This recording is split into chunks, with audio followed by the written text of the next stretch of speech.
High friends, welcome back to चेरीलाज kitchen. आज आमच्या घरी अचानक पाहुणे आले आणि त्यांची फरमाईश होती की रेस्टॉरंट स्टाईल पनीर बिर्याणी खायची आहे. मग काय, चला आज बनवूया कमीत कमी वेळामध्ये रेस्टॉरंट स्टाईल पनीर बिर्याणी. त्याआधी चॅनलला सबस्क्राईब केले नसेल तर सबस्क्राईब करा आणि बेल आयकॉनला क्लिक करायला विसरू नका. रेस्टॉरंट स्टाईल पनीर बिर्याणी बनवण्यासाठी मी इकडे घेतलं आहे 250 ग्राम एवढे पनीर.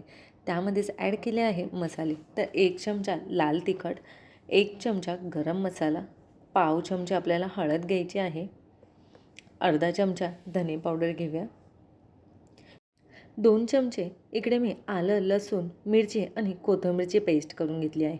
ती पण मी इकडे 2 चमचे घेणार आहे.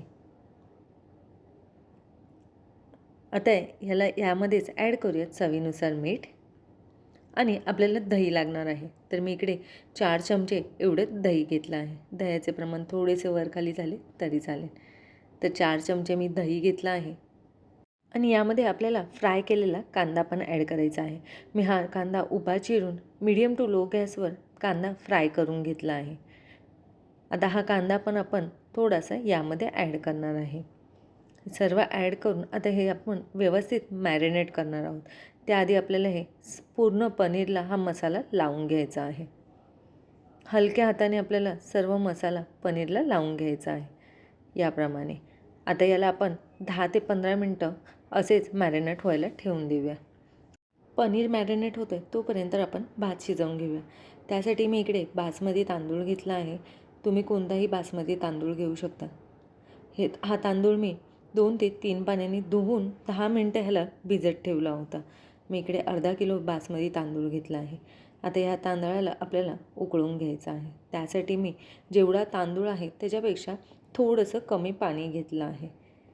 तर तुम्ही इकडे बघू शकता, मी इकडे 5 तांबे एवढं पाणी घेतलं आहे. आता या पाण्यामध्येच आपण सर्व मसाले ॲड करणार आहोत. त्यासाठी मी घेतली आहे दालचिनी, मोठी वेलची, छोटी वेलची आणि चक्रीफूल. चक्रीफूल नसेल तर तुम्ही नाही घातलं तरी चालेल. आणि 7 ते 8 लवंग, 3 ते 4 लवंग आणि 7 ते 8 काळी मिरची घेतली आहे. तसेच तेजपत्ता आणि लिंबू ॲड करणार आहोत. लिंबू पण आपल्याला थोडेसे घालायचे आहे. त्याने भात आपला एकदम सुटसुटीत होतो. चवीनुसार मीठ घालूया आणि ह्या पाण्याला पूर्ण बॉईल येईपर्यंत आपल्याला उकळवून घ्यायचं आहे. तसेच मी त्यामध्ये ॲड केले आहे अर्धा चमचा एवढे तेल आणि स्वादानुसार थोडीशी कोथिंबीर. त्याने पाण्यामध्ये पूर्ण कोथिंबीरचा वास उतरून जातो. ते इकडे पाण्याला मस्त उकळी आली आहे. हे पाणी असंच उकळल्यानंतर आपल्याला तांदूळ ॲड करायचा आहे. तर मी इकडे तांदूळ ॲड करून मीडियम टू लो गॅसवर भात शिजवून घेणार आहे. तांदूळ ॲड करून भात आपल्याला पूर्ण हलवून घ्यायचा आहे. तर तुम्ही इकडे बघू शकता, म्हणजे 10 ते 15 मिनटं झाले आहे आणि इकडे आपला भात ही होत आला आहे. शिजला आहे की नाही एकदा आपण चेक करूया. तर तुम्ही बघू शकता हा प्रेस होतो आहे म्हणजे शिजला आहे. ह्याला आपल्याला खूप ओव्हर कुकी नाही करायचं आहे. आता इकडे आपण भात गाळून घेऊया. भात गाळण्यासाठी मी इकडे टोप घेतला आहे खाली आणि चाळणीवर भात गाळून घेते आहे. जे पण भाताचं पाणी आपल्याला गाळून येणार आहे ते पाणी आपल्याला ठेवायचं आहे. पुढे आपण वापरणार आहोत. तर आता बिर्याणी बनवूया. बिर्याणी बनवण्यासाठी आज मी कढईतच बिर्याणी बनवणार आहे. तर त्यासाठी मी घातले आहे 2 चमचे तेल आणि 1 चमचा तूप. जर तुम्ही इकडे तूप खात नसाल तर तुम्ही नाही घातलं तरी चालेल. तसेच अर्धा चमचा जिरे घातले आहे आणि एक मीडियम साईजचा उभा चिरून घेतलेला कांदा घातला आहे. हा कांदा आपल्याला व्यवस्थित परतून घ्यायचा आहे. खूप जास्त कलरही चेंज नाही होऊन द्यायचा आहे. पण थोडासा लालसर कलर झाला की यामध्येच ॲड करूया 1 वाटी एवढं टॅमॅटोचं प्युरी मी घातली आहे. तुम्ही बारीक किसूनही घालू शकता.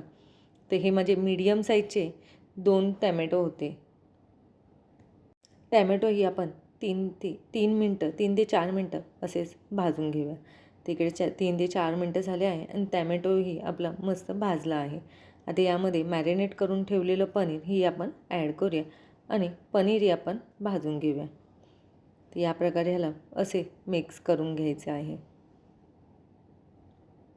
आणि 5 ते 7 मिनटं आपण झाकण ठेवून ह्याला असे वाफवून घेणार आहोत.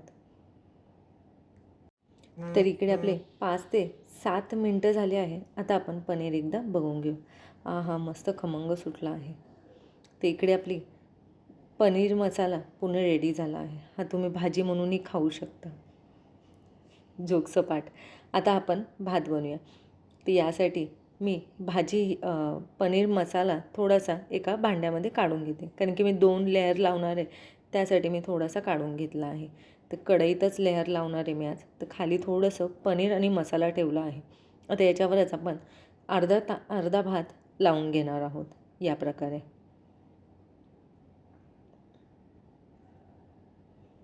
तर आहे की नाही एकदम पटकन रेसिपी. घरी नक्की ट्राय करा आणि मला कमेंट करून सांगा की कशी झाली आहे ते. ते याप्रमाणे मी भात लावून घेतला आहे. त्यात आपण अजून थोडासा भात ॲड करूया. आता यावरच ॲड करूया फ्राय केलेला कांदा. कांद्याची व्हिडिओ माझ्याकडनं चुकून डिलीट झाली, त्यामुळे मी दाखवू शकले नाही. हा नॉर्मल आपण उभा चिरून घेतलेला कांदा मीडियम टू लो गॅसवर फ्राय करून घ्यायचा आहे तेलामध्ये. आता राहिलेलं पनीर मसालाही मी यावर भातावर ॲड केला आहे आणि सर्व साईडने थोडंसं पसरवून घेतलं आहे. त्याच्यावरच ॲड केली आहे कोथिंबीर आणि थोडा राईसवरनं आपण परत कवर करणार आहोत. तर भात लावून झाला आहे. आता आपण जे पाणी गाळून ठेवलं होतं तेच पाणी मी इकडे वापरणार आहे. तर मी पनीर मॅरिनेट करत ठेवलं होतं, त्यामध्येच थोडंसं पाणी ॲड करून हे पाणी आपल्याला या प्रकारे भातावर ॲड करायचं आहे, जेणेकरून आपला भात खाली लागणार नाही आणि खूप सुट्टा असा होणार नाही. तर ह्यावरच ॲड केला आहे फ्राय केलेला कांदा, कोथिंबीर. सर्व साईडने आपण लावून घेऊया. आता यावरच ॲड करणार आहोत अर्धा चमचा एवढे तूप. सर्व साईडने आपल्याला घालायचे आहे. ह्याने बिर्याणीला खूप छान अशी टेस्ट येते. आणि झाकण ठेवून मीडियम टू लो गॅसवर ह्याला 10 मिनटं असेच वाफवून घेणार आहे. इकडे आपले 10 ते 15 मिनटं झाले आहे. आता आपण बिर्याणी बघूया. तर तुम्ही बघू शकता किती छान दिसते आहे आणि खूप छान स्मेल येतो आहे. तर आता आपण ही सर्व करूया. ओ हो हो. तर इकडे आपली पनीर बिर्याणी रेडी झाली आहे. तर घरी नक्की ट्राय करा आणि मला नक्की सांगा कशी झाली आहे ते. तसेच रेसिपी आवडल्यास नक्की लाईक करा आणि शेअर करा.